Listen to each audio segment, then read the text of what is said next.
What is going on, everyone? Welcome to episode 145 of Littleroot Lessons. As always, I'm your host, Carter Noble, joined by our fantastic co-host, Carl Wilkin. Sup, dude? I'm a little under the weather. That's what's up. Well, you'll be fine. Suck it up, buttercup. I got cough drops and water and... Yeah. Dude, I feel you. When it's rough, it is terrible. Like, and I'm not miserable. It's just uncomfortable. Yep, I don't have any of the sinus stuff. I don't have a cough. It just, my tonsils feel like they're baseballs inside of my throat. It's fine. Yep. But that's not why we're here today. We got updated VGC rules. Yes, we did. We're going to answer some questions that people have asked about said VGC rules. Mm-hmm. We're going to explain all of that the best we can. We're going to talk a little bit about our own events probably going forward, because this impacts us too. Like, we do little grassroots events, and this is impactful to what we do. Yep, for sure. And the first YouTube short for the video went live as of recording today, which would be Friday, and it's doing really well. So we're probably going to talk more about that in a little bit and what our future for that is, and answer the previous Guess That Mystery Mon question.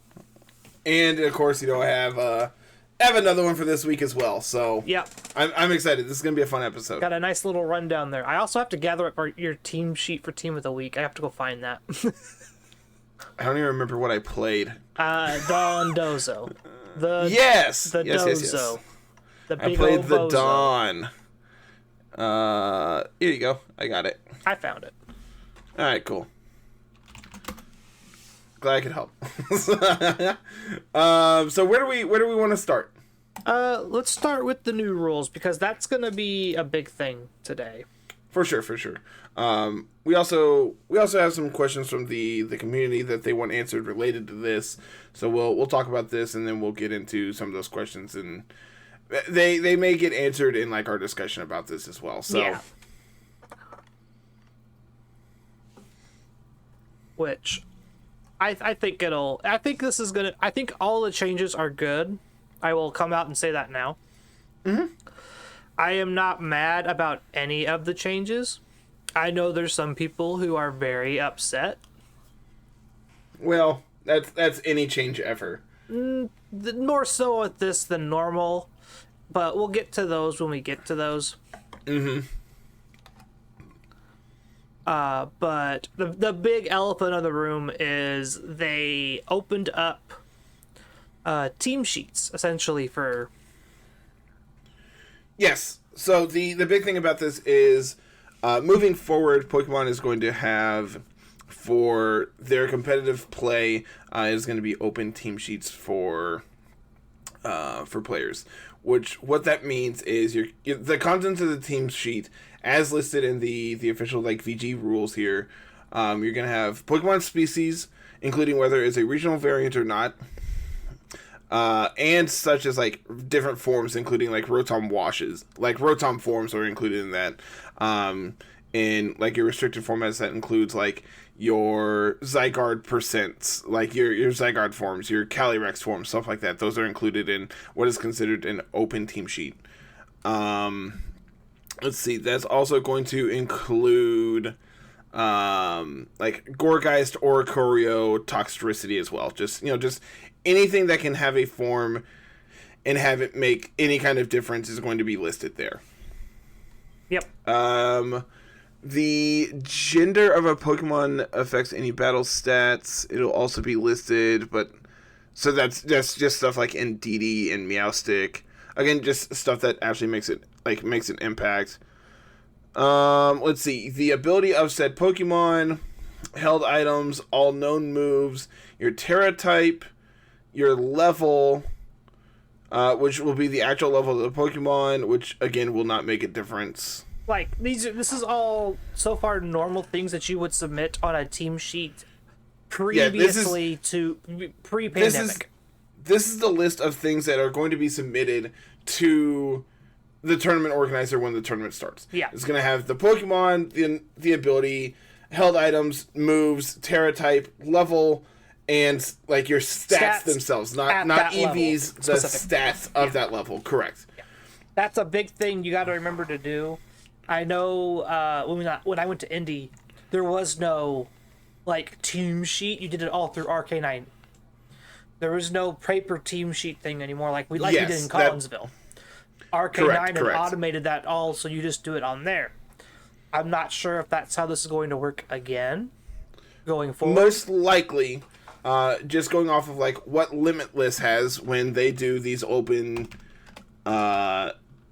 team sheet events, is you get the 6 Pokemon on the opposing side, their items, and their moves. I don't remember if Terra type is included in that in the one tournament they ran last week, right? I think they included Terra types for theirs. Yes. Okay, so I am looking at the results from the VGC 2013 Limitless Series 1 tournament that they ran last week. This is the tournament from last week. Mm-hmm. They have Pokemon, item, ability, 4 attacks, and Terra type. Okay. But their Terra type, so this one in particular has the Terra type on every Pokemon except for their Goldango, which I don't know why. That's because Goldango's primary type is Steel. When the Terra type is unchanged, the primary type, it doesn't list it usually. Interesting. It's here on Garchomp. Because but Tatsugiri doesn't have one, so I'm assuming that means Tatsugiri is water. Okay, so because Garchomp is Dragon Ground, correct? It's okay. Got it. So I'm assuming this is going to be the information that people are going to have on their team sheets. And I'm hoping that they just do go ahead and clarify that these dual type Pokemon that have potentially multiple like Terra types accessible to them. It does specify that. Yeah, that's I would the hope. assume that that's the case, that you are required to list the Terra type of every Pokemon, and it'll just be there on this sheet for everyone. Yep, that's the hope. And most likely what will be the case. Because seeing how we had to record the information anyway when we submit team sheets, it's not like that's not information you're withholding. Yeah. So... because the reason Limitless works that way is because that's the way PokePaste works. Got it. Because PokePaste won't let you, if you submit the primary type as your Terra type, it doesn't pop up. Didn't even think about it that, but yeah, that's smart. That's how you infer that, the primary type is the Terra type. It's Terra, for Murkrow, Terra Dark. Got it. For Goldango, Terra Steel. Garchomp, Terra Dragon, so on and so forth. Interesting. But I expect that to be... it to be more so... Put your Terra types, regardless of primary, secondary, tertiary, whatever type, on there. That way, the information is clear, concise, across the board. Oh, dude, I'm looking at some of these results from last week. Third place had Misty Terrain Grimmsnarl, and I'm kind of for it. That's kind of actually smart, right? I don't want to get statused, so I'm going to just click Misty Terrain. They're playing it next to Mudsdale and Annihilate and Palafin, so, none of those want to get burned. Exactly. This is really sick tech. I'm a fan of that. Smart. I don't know if it got Misty Terrain before or previously. I don't know if that's a thing. I don't know. I would think if it did, it would have seen play before now. Right? Is there any cool unburdened strats we can do with that? That'd be kind of cool. Let's see. Grimmsnarl did not get access to Misty Terrain before this generation. Well, that's neat. That's pretty neat. That's some really cool tech. Well, now the world knows about it, and the world will always know about it because open team sheets are the future. So now we can play Grimmsnarl plus Driftblim, trigger your Unburden, set Tailwind, and then you just have this super passive lead. I mean, that's cool. I do like the Misty Terrain to stop my burns. That's kind of nice. Mm-hmm. Also reduce dragon damage. That's kind of cool. There's a lot of dragons running around. Yeah, part of there's more dragons than steel and fairy types running around, which is really weird. Yeah, for sure. I have a feeling that's going to be something that we're gonna see adaptations to. You've got blurry. Who knows? Carter's blurry. Oh, there you go. You fixed it. Yay! He's no longer. I'm blurry. not touching it. Dude, Grimstarl's so freaking good this generation. Grimstarl's been good since it was good last generation. You're just salty. Just because you're right doesn't mean you have to say it.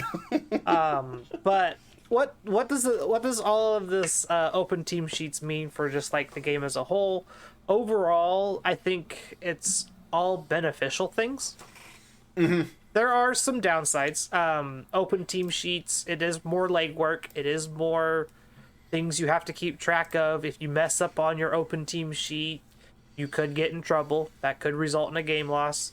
But I think overall it puts more responsibility of the player to make sure that they got their things right, which is a good thing.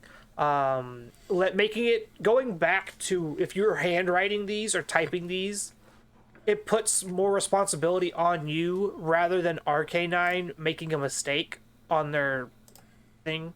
Because I have heard horror stories while I was at Indy of people inputting their teams on the online team sheet, and then because of the way the autofill works, it clicks the wrong thing. Because Thunderbolt and Thunderwave and Thunder are all pretty close together. And so if you didn't type out Thunderwave, you might have hit Thunderbolt or Thunder or other things like that. Yeah, you're going to have to be careful regardless of how you do this. And just like be aware that this is a thing that people may screw up, and if they do, I'm sorry in advance. Like, the thing is now if they screw up, it's their fault. It's not Correct. RK9's fault. It's not computer error, it's user error. Yep. Which is a big thing, because that was a big complaint, I think, going to the automated team sheet. It's just like, well, RK9's system isn't quite up to snuff yet because it's a rushed system. And if we go back to these handwritten sheets, I don't mind it. My problem is people's handwriting sucks. Agreed. Like, I know personally, I will always type out my team sheets. I will download the file, I will open it in Google Drive, and I will type in everything I need to type in. We're going to make sure everything looks as perfect and as good as it possibly can. Yep. So I think overall, like, there's more, we'll get more into the why it's good, but like from just like the base standpoint of this is how RK9 used to function and this is what we're doing now, it all still tracks the same. You still have to input your team to the judges. You still have to get your team checked before you go and play. I don't think there's a battle box locking in this game. As of right now, I haven't seen it. Which, to be fair, we haven't had a reason to have a locked battle box yet. well, So, usually that's still something that's you'll find it in the game. That's true. Like, if there's no live competitions thing like Sword and Shield had, then there's no way to lock your battle box. You just link up and play via offline. Like, you just link up offline and play against each other. Yep. Which, if you go through the rules, I think that's what we're leaning towards. Yeah, most likely. I could definitely see it. Because when you go to team lists and it starts talking about it, they talk about like mentioning it's just like when you sit down, you should share link codes and talk about that. Share your team sheet with your opponent and do all that stuff. And a lot of the times, like, figuring out a link code isn't part of the process. The organizer already has that for you. Which I'm sure what they mean by that is, hey, put in this link code that you need to. Like, I have a feeling that's probably what it is, but you never know. My other big worry is just like translating. Like, I don't want to just have to call a judge every time I get someone who isn't playing in English, because I can't read anything outside of English in terms of Pokemon anyway. Yep, agreed. And So that's another whole mess. I know for things like NAIC, an English only option will always be available. But regionals have that same thing, right? Like, people travel to regionals too to get CP. Like, Yeah. they're 100%. as much as they think regionals are like nation locked, they're not. That's just not a thing anymore. For sure. For sure. And so, if regionals also are forced to do like English only page, it'll be fine. But I feel like how they handle open team sheets for the foreseeable future will make or break if this is a good thing or not. Yep, 100%. 100%. There was also a couple other different rules that were updated here. Do you wanna go into those? And talk Yes, about because them? these are actually the ones I'm most excited about.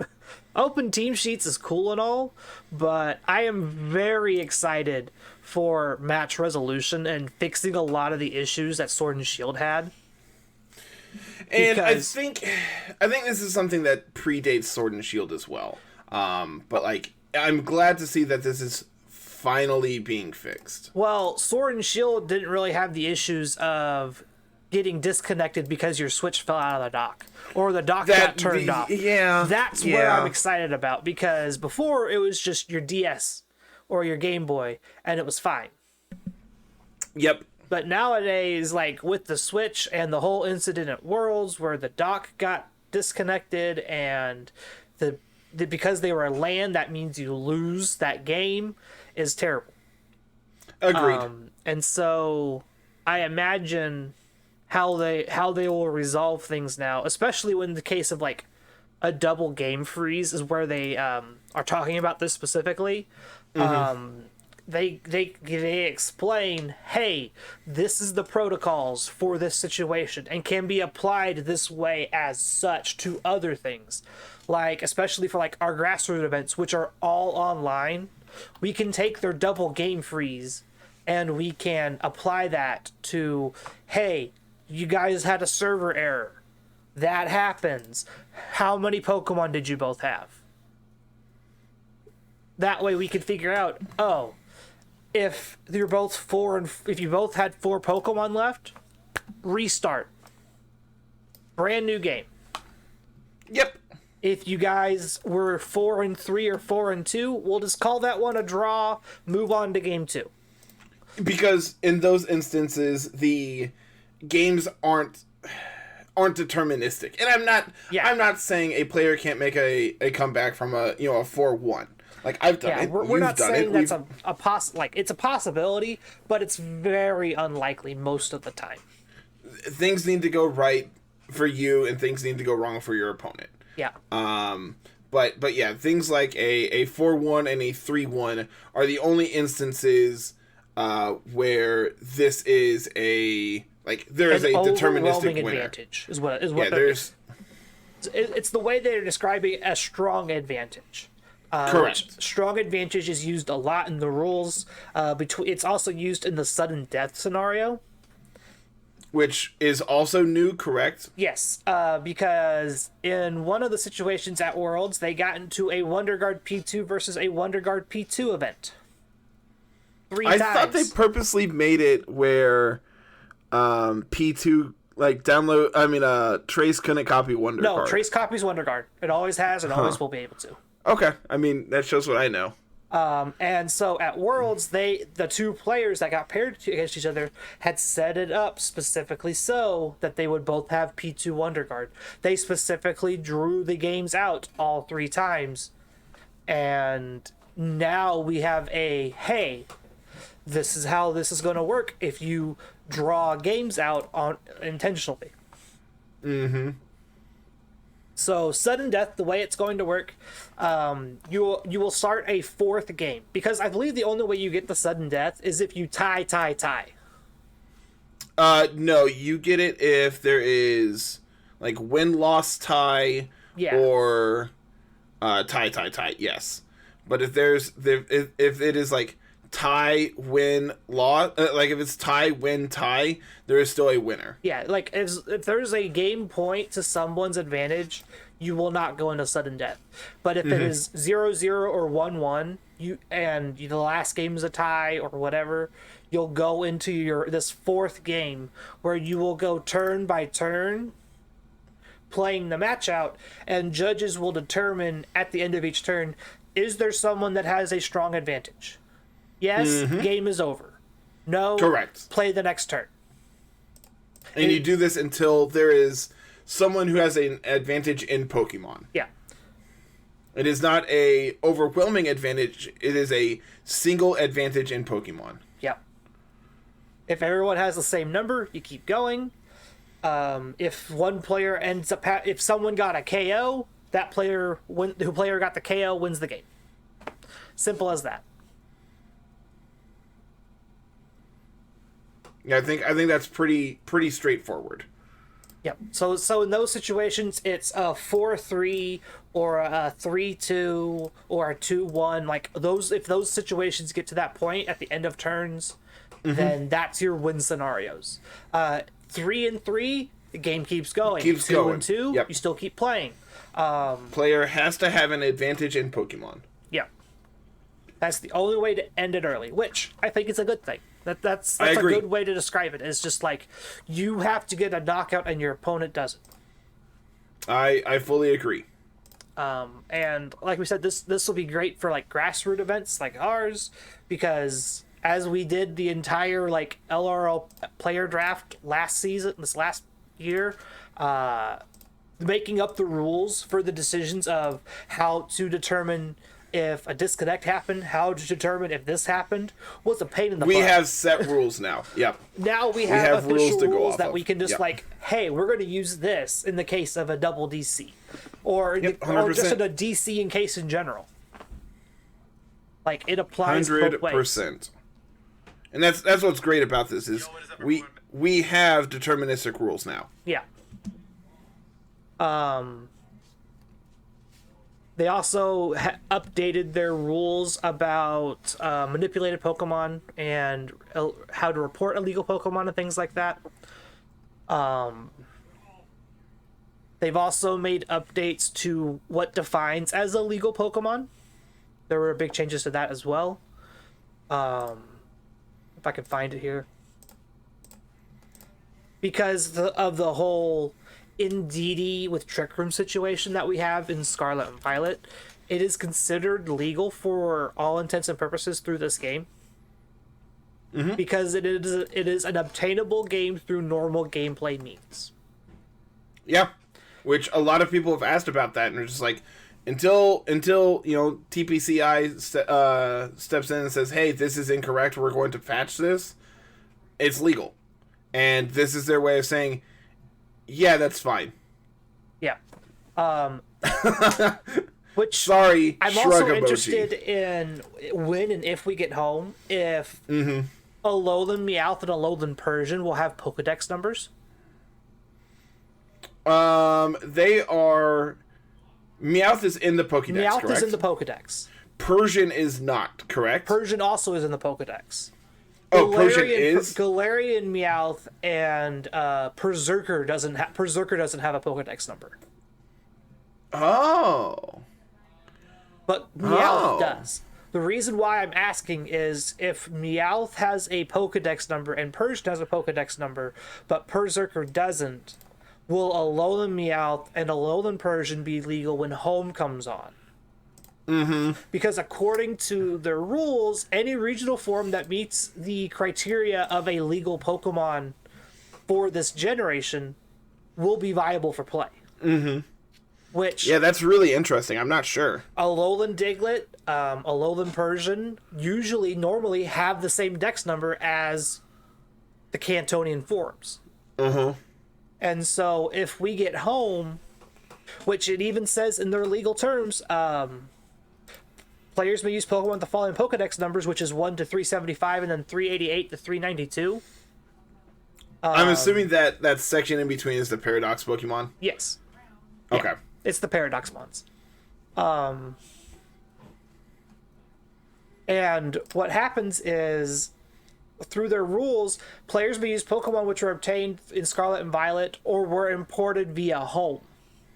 Mm-hmm. When it or were received in an official event or distribution. That the official event distribution thing, that's probably talking about like the Sinistea that you got at Worlds. Yes. And things like that. And so that really brings up the question of, are the Alolan forms, if they're transferable via home, are they going to be allowed for VGC when that happens? Mm-hmm. Because if we get home compatibility in January, which it sounds like a very real possibility, we'll still be in the middle of Series 1. Yeah, for sure. And I'm fine with however this plays out, to be honest with you.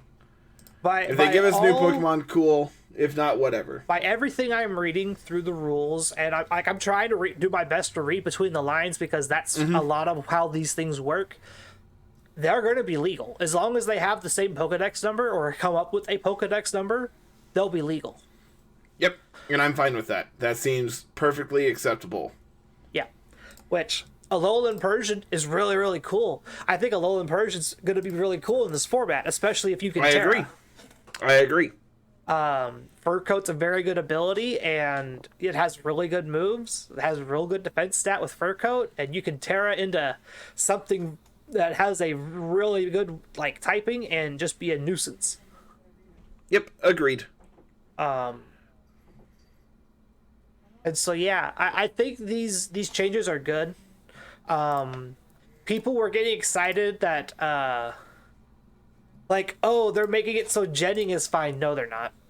That's not what this means. No, there was a specific spot in the rules that someone had found and like had snapshot, and it's just like jetting's gonna get closer to being viable, and I'm like, no, you need to zoom out and read the whole context of the rule. Yep. Like that's not what this is saying. Was there a change to game time? Wasn't game time 15 minutes? Or has it always been 20?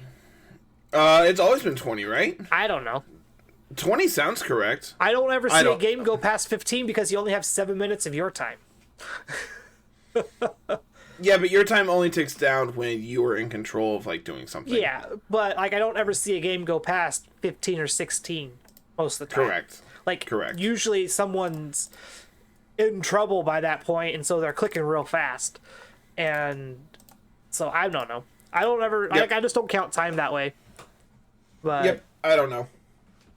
But yeah, there's a lot of good rule changes. I'm excited for what's going on here. I agree. I think these are all really cool. I'm a fan of all these changes. Like I think there's a lot of people who are like very anti team sheets, and like understandably so. There's a lot of changes that are happening very quickly because of this. But I think they're fine, man. I think this is a very good change, and I think people are kind of overreacting to this when it comes to that, but what do I know? Part of our response is it's just like, we lived through this. We watched Magic do the same thing. Yep. Like Magic the Gathering was on its way through transitioning as we were getting out of the game competitively. And they're probably the best litmus test of your competitive format is going to be fine with all known information. Yep. Like, you get to make more informed decisions, which leads to better games. 100%. Full agree. It reduces the variance in total of, well, I lost the lead, so I lose the game. Mm-hmm. Like, you still have to pick good leads, you still have to play strong stuff, but if you know that, hey, this Grimmsnarl has fake out, so it's very likely to be on the lead, you can play around that. Or, hey, 100%. This Pokemon has Covert Cloak. I know not to fake that out and make that mistake. 100%. Like, it creates less just, like, automatic losses in game one. It creates less feel-bads. Yeah. It creates less feel-bad moments. It creates less, just like, I automatically lose this game because I made a mistake on turn one. Yep. But at the same time, the counter-argument there is, it takes away my idea of being able to make a read. Not necessarily. No, the argument there is like it eliminates those ideas by giving you additional information. Yeah. Like you now have more information to make other decisions. You get to make more well-informed decisions. Correct. Correct. I've been seeing like the whole flowcharting complaint, and that is a viable thing. But as these teams start to like flesh out, you're not going to ever really be able to flowchart it 100% because your opponent gets to do the same thing to you. Mm-hmm.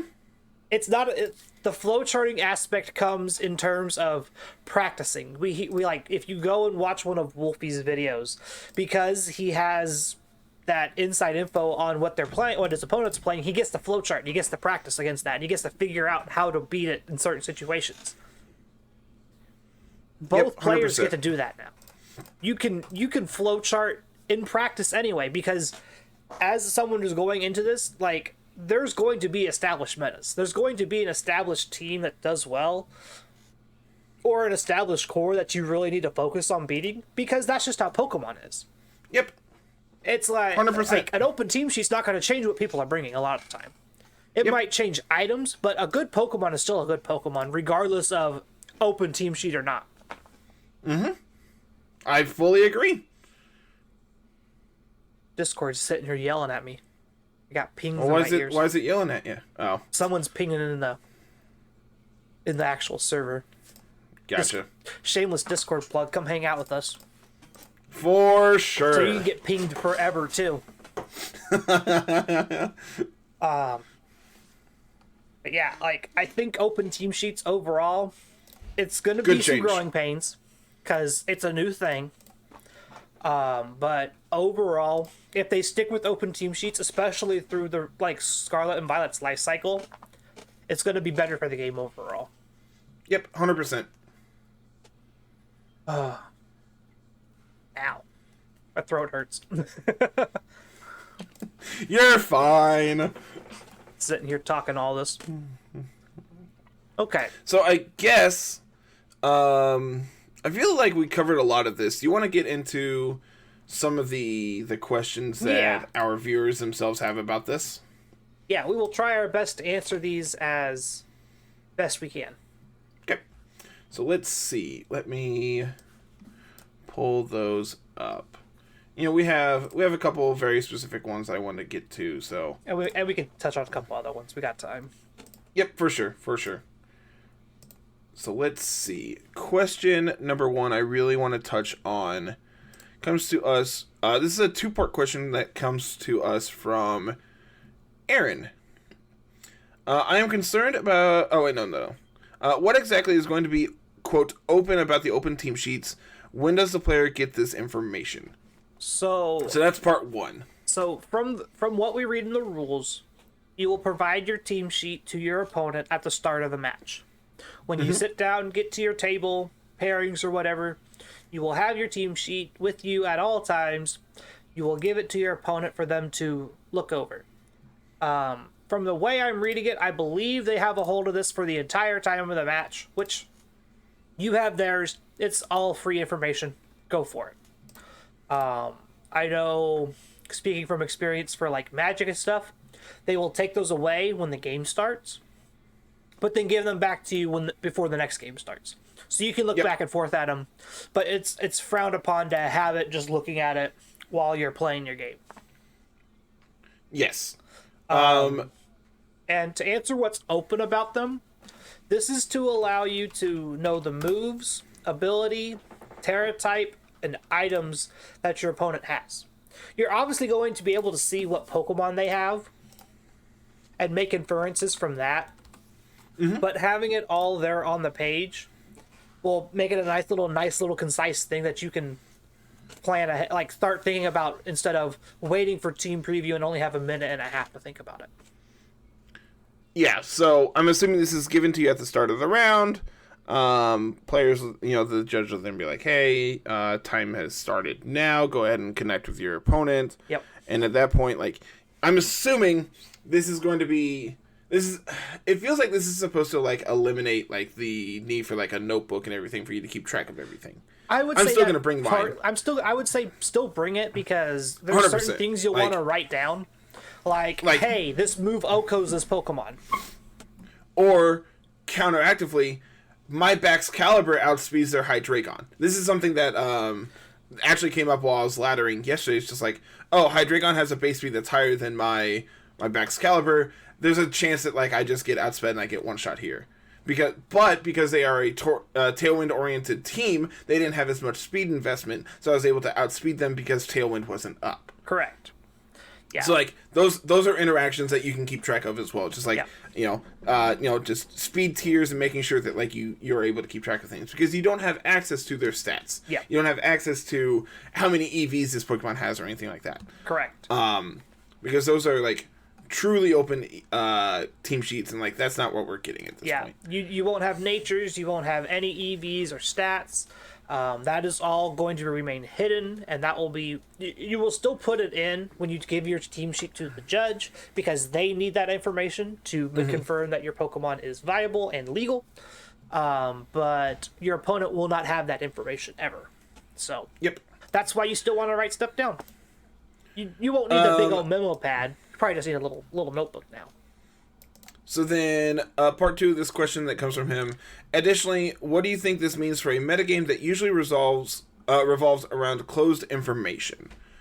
So that's a tougher question to answer because the argument there is it eliminates a lot of these like gimmicks that people run and like you can get people with this gimmick on game 1 because this is not known information. I will tell you, I will interrupt you right now for the first time. If you are relying on your gimmick to win a game because they don't need to, if you win the game because they didn't know about it, that's not going to help you win game 2 or game 3. The series, correct. That's good for best of 1s. Yes, but for best of 3s that is less than is not a best of 3 team Correct. Of the time. Correct. If you are relying on this hidden gimmick, this gotcha moment to win your games, that's a very big like hole that you're working yourself into, and it'll make you a worse player overall because you're really reliant on that surprise factor instead of noticing patterns, noticing strategies, and playing the game that way. Agreed. So, what this means for that is you're going to still have people who, you're knowing the information is there doesn't mean that it's still not like accessible to your opponent. It is just adds another layer of needing to constantly be aware of this. So the biggest thing about this is stuff like Ally Switch and Sword and Shield was, man, I got game 1, and then from there forward, the rest of the series I had to play around it. Now you just had to play around it. There's that get got moment doesn't happen. Yeah, the like we mentioned earlier, the feel bad moment of making that big turn 1 mistake is gone. Yeah. You know about it, but you still have to respect it. Like you still perfect example. I talk about this story all the time. In Collinsville, I played against Jellicent and I wasn't aware that Jellicent had Trick Room. That doesn't happen now. Yeah. Like that lack of information is eliminated, and therefore you're able to make a game plan according to what's going on beforehand. Correct. It really makes a big difference, and it helps players who are better informed and like process information better, that they're going to be able to really benefit from this. Correct. Like very high skilled players who do well with more information are going to do better in this format than the players who are bringing some secret tech to try and catch somebody off guard. Because you're not going to catch them off guard anymore, right? And you're going to be able to do your thing, but it's going to come down to more of a, I know that they can do this. The question is, do they do this? It's the next leveling. It's just like, I know you have Ally Switch. Well, I'm not going to click Ally Switch because I clicked it last turn, and you're expecting me to click it again. But then it's the mind games of that. That's still going to be in play. The another like interesting part of this is like, so take for example, in Ultra Sun, Ultra Moon, and like that era, Sun and Moon era. I believe it was Wolf who made top cuts, like multiple top cuts, playing max speed Trick Room Mimikyu. Mm-hmm. When you see Trick Room on a Mimikyu, you can assume that it's not going to be fast. Yeah. You can assume it is meant to play under Trick Room, right? If that's what, like, if the team looks like it is built for that, that is something you can be aware of. Exactly. So, as a result, it gives you that presumption of the speed of this Pokemon because of that move, right? So, as a result, you can still get people by playing a faster version of that Pokemon. Yeah. Something that really, like, resonates to me about that, like, is, like, Armor Rouge. Armor Rouge is a perfect example of this. Correct. Very much so. It can play under Tailwind. Like, this team that, Wolfie played in the Limitless Tour has Tailwind Hydreigon and Trick Room Armor Rouge. So, like, what's the play, you know? If I lead both of these, what form of speed control am I going for? Yeah.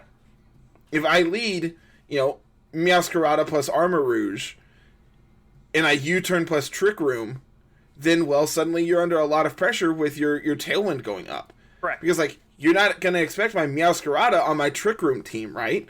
But because you went for Tailwind to outspeed me, my Trick Room is now able to be the best form of speed control there is. Yeah. So, like, I can still be a fast Pokemon and have these countermeasures to what's going on. Yeah. So, this is a really interesting piece of tech that, like, I think is going to become more common in something like this. Is just really tweaking your EVs to be the best they can be based on the situation. Yeah.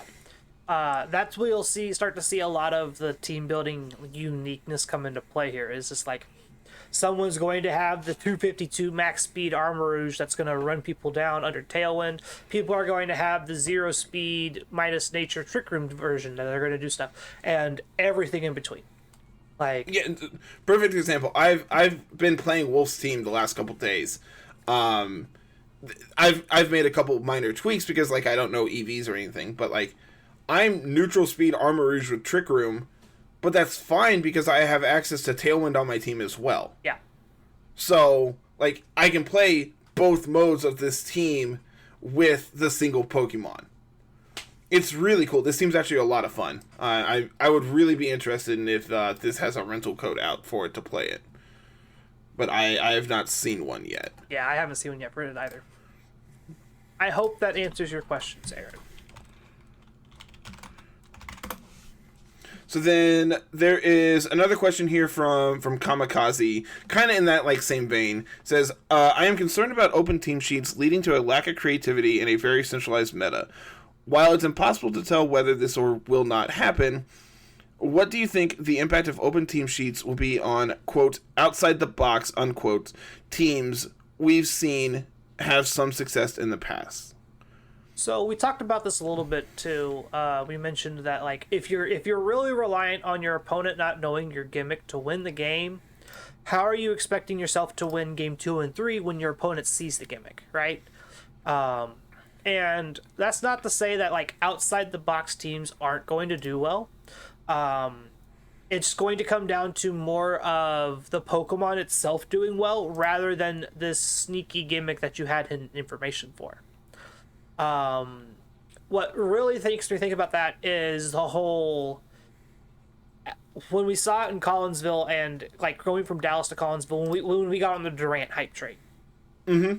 We had saw it, like, we saw it a little bit in Dallas, and we were like, oh, we're going to get on this Durant thing. It looks really good. It's really, really powerful. It's really great. We'll go to Collinsville in the next couple weeks. People have already adapted to it. Correct. Like, that's what Pokemon is. Pokemon is not a very central standard kind of thing.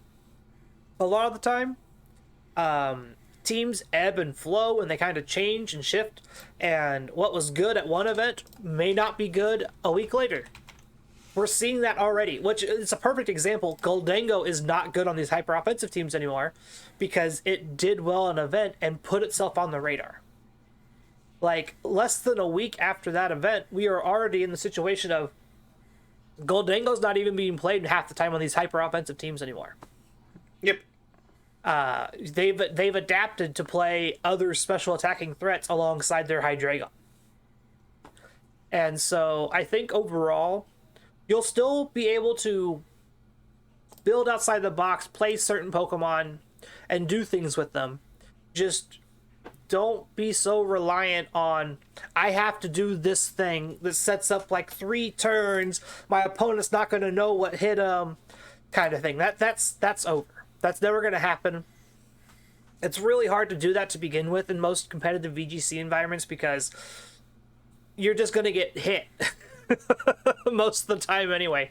I don't know who it was. Was it Slacking was talking about trying to do this weird setup where you could like get Oricorio in and get double Quiver Dance or something off, and it was like this 3-part movement thing. It ended up with like Oricorio and like something else on the field, and you Volcarona most likely. Dancer. It was Pavilion. Oh, because gotcha. Pavilion has Friend Guard, Tailwind, and Quiver Plus, Dance. Gotcha. I know he did that in Sun and Moon with Volcarona Fiery Dance and Quiver Dance. And then you have Revelation Dance as well. Yeah. I saw a clip, speaking of that, I saw a clip on Twitter the other day of someone playing Graphi plus Slaking into Oricorio Volcarona, and we doodled the dancer. Oh, God. So much dancing. All the dancing everywhere. It was so Everyone's funny, dancing. man. Just this turn is 4 fiery dances plus the other moves. I love it. It was so funny, man. That is peak VGC. I need more of that. Oh yeah, it was fantastic. But yeah, I think you'll be able to keep your unique teams, your unique Pokemon. That's not going away. Like it's just, for sure. Like, when you find a Pokemon's niche and figure out what it does, you can build around that, and it'll still be a functional team. You're just not going to catch anybody off guard with your 4-turn setup to get Wonder Guard save, like the whole Shedinja thing, where you're trying to get Wonder Guard on a Burn Up Mon and make an invincible Pokemon. They're going to see that coming. They're going to know that that's your game plan, and you're not going to be able to do that anymore. That's kind of what this stops. It doesn't really stop the, I want to play with this Pokemon, but I can't do that because my opponent's going to know about it. That's not going to stop anybody. Yep. But I think it's fine. I think that, like, if you're dead set on doing a gimmick, you can do it, man. It'll be fine. But it's just got to be a really strong gimmick. You need a really good backup plan to make it make it work. Yep. But yeah, it'll be fine. Anything else? Any other questions? Anything catch your mind?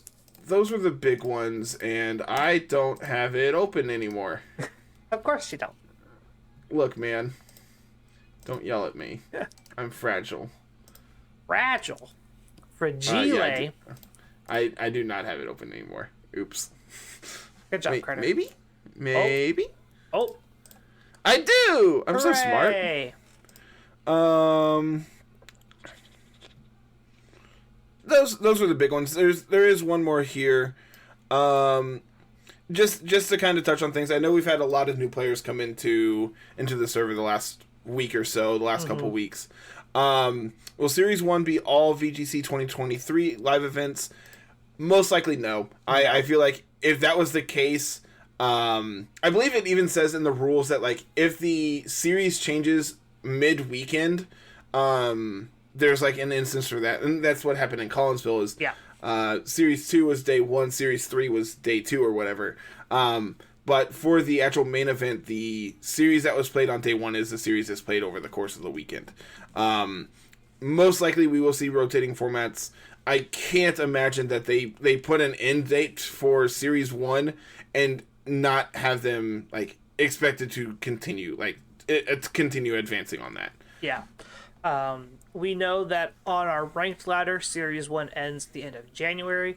I would imagine for the official live events, that's going to follow suit. They don't have it listed here, but they did list when it starts, which is January 2nd. So it's probably going to be, I would say this is like a 1 month series. They know that December is used to get our feet wet. We go back to live events in January. By about the mid-January, I would expect home integration to start coming. Maybe in February.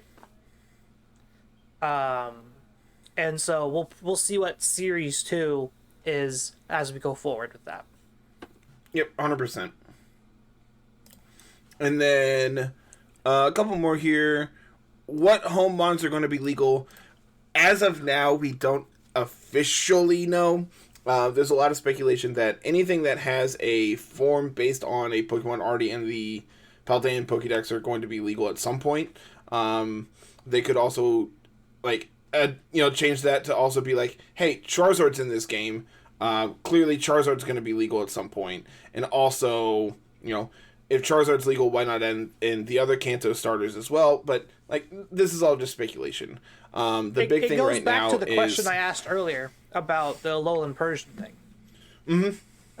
We don't know exactly how that's going to work because we don't know how they're going to number these things. Correct. But if Alolan Meowth and Alolan Persian share a Pokedex number with Meowth and Persian, they fit all the qualifications of what a legal Pokemon is for this event. Yep, and so 100%. The world is your oyster.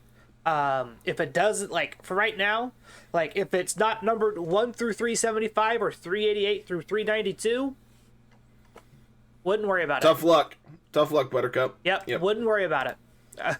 If it doesn't have a paradox, if it's a paradox Pokemon right now, wouldn't worry about it. Yep, 100%. If it doesn't have a Pokedex number, wouldn't worry about it. Man, I wish they had put that rule in for Sword and Shield. Holy crap. Yep. We wouldn't have had Incineroar be a problem. We wouldn't have had, half the legendaries would have been out. They just would have been, hey, here's the stuff for your collection. They're not legal. Yep. But here's the stuff for your collection. Oh man, I wish they'd done that for us. That's really unfortunate. Oh well. I wish they'd done that for Sword and Shield, actually. Legitimately. I think that would have been great. Yep, agreed. It feels like Sword and Shield got power crept so fast at the Crown Tundra release. Yep, agreed. I should specify that terastallizing is permitted for Series 1. Yes. Because that is something that they could turn off just as easily. What's the LRL tech for San Diego? When is San Diego? San Diego, I believe, is the first VGC event of the year. Should be the second weekend in January, I think. Looking now. January 7th through 8th. At this point, the format has, another month to develop before San Diego. So, ask again in, 2 weeks. Early predictions are that it'll probably be some kind of hyper-offensive core with Hydreigon.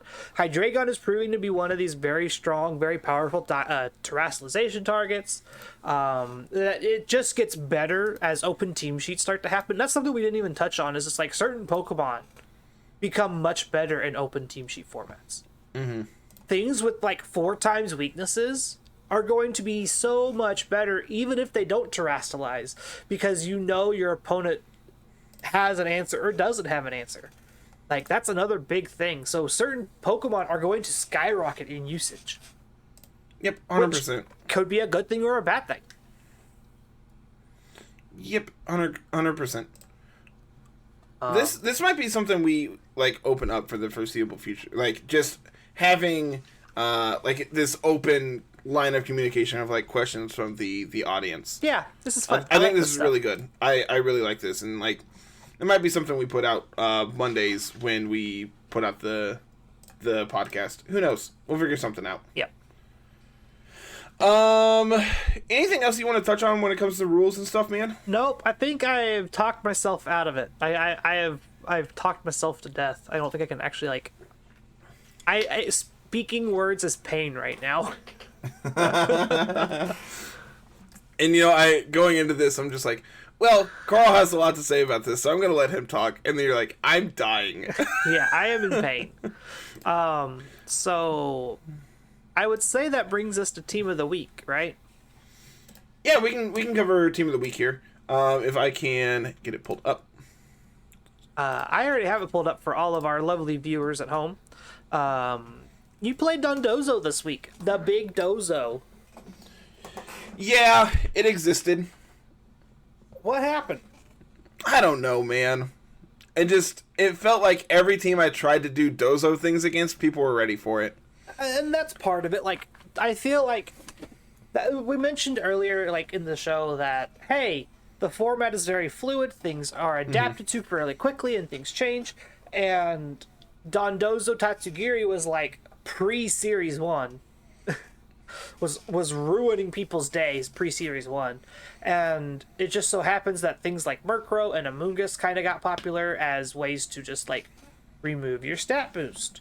Or some Pokemon just don't care.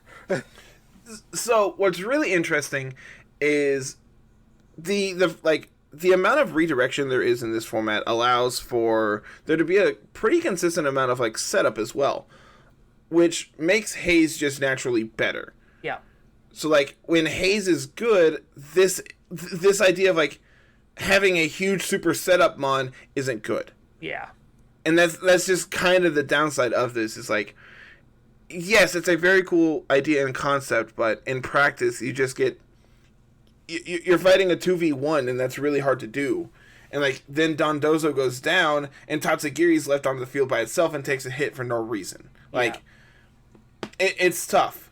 I will say this core of, like, Armarouge, Hydreigon, Meowscarada feels really cool because, like, that's still on the team that I've been playing here lately. Mm-hmm. Sylveon felt absurd. Sylveon just feels very, very good in this format. Can you answer a question for me? I might be able to. Did Yawn previously trigger Throat Spray? Nope. It didn't? Okay. Like, I thought for some reason it did, and so, like... When it didn't happen in the video, I'm just like, that feels incorrect. It's because Yawn is not a sound-based move. So does Snarl trigger Throat Spray? Yes. Okay. So, Whatever, Throat Spray man. is triggered by all sound-based moves, regardless of what they are. So sometimes it's like Snarl, sometimes there's like Hyper Voice, there's Liquid Aria, there's So anything that gets triggered by Liquid Voice is also triggered by Throat Spray. anything that gets triggered by Liquid Voice or passes through Substitute. Dumb. Torch Song is triggered by Throat Spray. That one I did know. That's the new one. That in this one, game. that one I did know. That's why it's like that's why it's prevalent. Is because it's like that's the one that got added. Yep, and it's still very good as well. Yeah, Throat Spray is a cool item, and until we get Pixie Plate back, that's what Sylveon's going to be carrying for the foreseeable future. I've played against a lot of, like, Calm Mind lefties Sylveon as well. And that one I don't think is as good, but, whatever. Calm Mind's cool. Yeah, it's fine. But yeah, the Dawn felt... It existed. That's about the best thing I can say about it is it tried its best, man. Fun fact, playing 2v1 is still really hard in Pokemon. Yep, who knew? Who would have ever guessed it's really hard to try to do your thing? When you're a 2v1. Mm-hmm. I think Armarouge is really cool. I like it as a Pokemon. I agree. Like, it has really cool, like, move pool, and it's got access to really cool stuff. I see it a lot with Indeedee, because it has Expanding Force. Yep. It's one of the only Pokemon that has access to Expanding Force, correctly? Yeah, Indeedee lost access to it. I'm pretty sure... I don't think Hatterene has access to it anymore either. It's actually the only Pokemon that has it. So it's really, really unique in this format that, hey, Expanding Force is only on Armarouge instead of being this tutor move. And so now it, like, really limits what works with psychic terrain rather than kind of Indeedee being this catch-all support Pokemon. Mm-hmm. That and dark types are really, really, really good. Yep, agreed. When You see a lot of dark types, you see a lot of dragons right now. Yep. And then sometimes you see them both together. like Hydreigon. Yep. I think Hydreigon's like currently my front runner for best Pokemon in the current format. It's really cool, man. It's really, does really cool. So much, so well. Like, it's a very strong special attacker. It has access to Tailwind now. You essentially can, like, eliminate a lot of your weaknesses because you can Terra. Like, there's not a downside to this thing. Agreed. Big agree. So, after playing with Meowscarada, do you still like Skeledirge, or... Yes. Okay. Good answer. Good answer. There's no other way to say it. The Dirge is still my favorite Pokemon this generation. Good answer. It's really good, man. There's no other way to say it. It's really good. Okay. Oh, I didn't know Population Bomb triggers Rough Skin on every hit. That's ooh. Yes, it does. I know people have found that out the hard way, and I'm Mouse sorry. Hold, stop. You playing Showdown over there? No. Chat, he's over here playing Showdown, not paying attention. I'm paying attention mostly. Mostly. I just traded my Mouse Hold for a Garchomp. I don't know if that's worth it.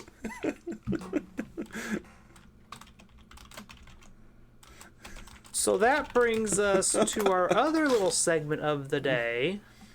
Yeah, what do we got? Guess that mystery mon.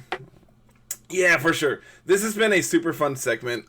We have it uploaded on YouTube as a short. We also have it uploaded on our TikTok channel, which is super awesome. I'm very excited to have that up and running as well. It's been fun. It's been really cool to have this going. So, we should get into last week's and then get into this week's, I guess. Should we go back over the criteria from last week? Yeah.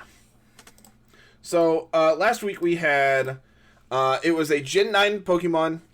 It learns Trick Room via TM, and its typing had only been seen once before. So what that means is we had exactly one Pokemon when it narrowed it down. So there was a lot of really, really great guesses. Armarouge came up quite a bit. Yeah. But people either forgot Delphox. Yes. Delphox. Yes. And Or Victini. A lot of people forgot Victini because it's a mythical, you never see it.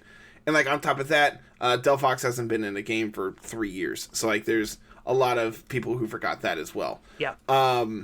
Then another one I saw a lot was like Ceruledge, which in that same vein doesn't meet the criteria of being only one Pokemon of this type. And then another one that came up that I didn't actually think about was Rabsca. Yes. Rabsca is another one that was very, very close to... It's very close, but I'm not giving it because there's technically two Pokemon that share its type. Yes. Orbeetle and Dottler. Yeah. Which, like I said, is absurdly close, but this one only has one other Pokemon, being Torterra, meaning Toedscruel is the Pokemon from last week. Yep. Like I said, very, very close on a lot of these. Yes. This is what makes this fun, is because we're trying to be as vague as possible. And while also narrowing it down as much as possible. Yeah, and so we have to find these really unique niche things about certain Pokemon. That's great. Correct. So, that being said, that brings us to this week's, which, once again, we have 3 hints. Hint number 1, this Pokemon is able to learn Tailwind for the first time ever this generation.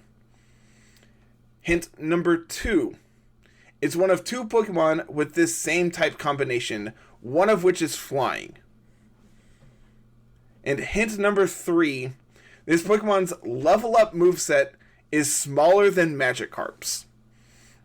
That should give it away right there. That one hopefully is enough to be like, oh yeah, that's really unique. Yeah, that one should give it away right there.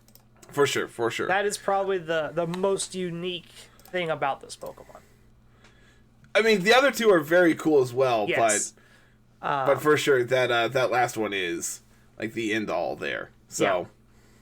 I'm interested in seeing everyone's guesses down in the comments below. If you're not listening on any of the like video versions that you can have comments on, make sure you go on over to YouTube and do all that stuff as well. Yeah, you can go check out the YouTube short. You can go check out the TikTok. You can find it here on the podcast video that's on YouTube, or on the Spotify video.